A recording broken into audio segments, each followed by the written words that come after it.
The labour movement has started talks with the government and Employers' Federation on improving union representation for white-collar workers. It's pushing for changes to the Industrial Relations Act to let unions represent both rank-and-file workers and PMEs. That's professionals, managers and executives.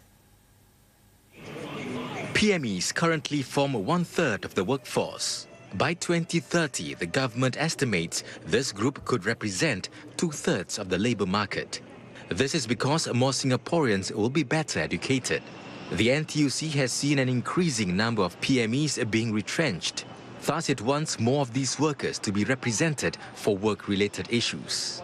Some unions already offer limited representations to PMEs. There are also executive-type unions that caters to PMEs. However, the labour movement sees the need to do more as the number of local PMEs keep increasing. The labour movement is calling on tripartite partners, and we have just recently started discussions to explore ways how we can better represent and enlarge the scope of representation of PMEs, not just getting more executive unions to be formed, but at the same time also looking at how we can further stretch the scope for the rank and file unions in Singapore. NTUC hopes to improve representation in areas such as re-employment of older PME workers. Observers believe it's important for the concept of representation to evolve with the changing needs of the economy.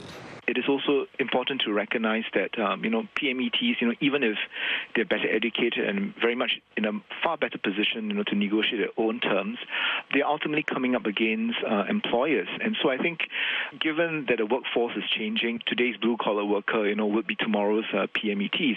Human resource practitioners say some employers may be uncomfortable with more PMEs being unionized. Why? Because it will, number one, restrict their freedom of management.